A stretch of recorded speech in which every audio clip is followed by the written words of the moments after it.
8 April रोजी मी मक्याची लागवड केली होती. मक्याची लागवड करण्या अगोदर मी सर्व शेणखत वगैरे टाकून या ठिकाणी मका लागवड केली. मका लागवड केल्यानंतर जर मका 3 महिन्याचे याच्या 2.5 महिन्यात झाला मार्केटला येण्यासाठी, त्यावेळेस मी मका सोलून पाहिलं. त्याच्यानंतर मला असं दिसून आलं की त्या मक्याला दाणेसुद्धा नाही आहे. ॲक्च्युली असं आज कडमसर इथे एका शेतकऱ्याने आपल्या 2 एकरच्या शेतीमध्ये मक्याची लागवड केली होती.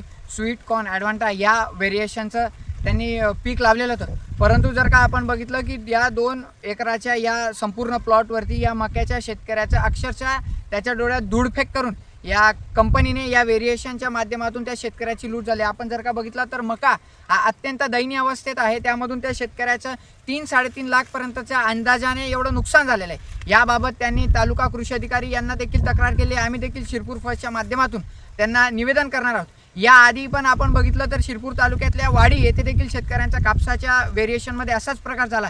तेव्हा आपण सातत्याने संघर्ष करून त्या शेतकऱ्यांना न्याय मिळवून दिला. परंतु आज परत या शेतकऱ्यावर असं झालं. असं वारंवार का होतं की जेव्हा बियाणं येतं तेव्हा शासन आणि प्रशासनाच्या वतीने त्याची चौकशी का होत नाही? आणि जर का शासनाने त्याची चौकशी त्या स्तरावर केली असती तर आज या शेतकऱ्यावर अशी वेळ आली नसती. तरी आम्ही या व्हिडिओच्या माध्यमातून आणि या सर्व गोष्टी बाबींच्या माध्यमातून एकच विनंती करतो की या शेतकऱ्याला तात्काळ न्याय मिळावा.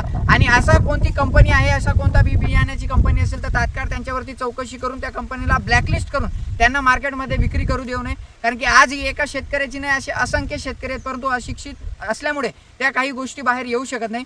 शिरपूर तालुक्यात घडलेला हा प्रकार अतिशय निंदनीय आणि शिरपूर फर्स्ट म्हणून आम्ही यासाठी सातत्याने पाठपुरावा करून या शेतकऱ्यांना न्याय मिळणार नाही तोपर्यंत ही लढाई सुरू ठेवू.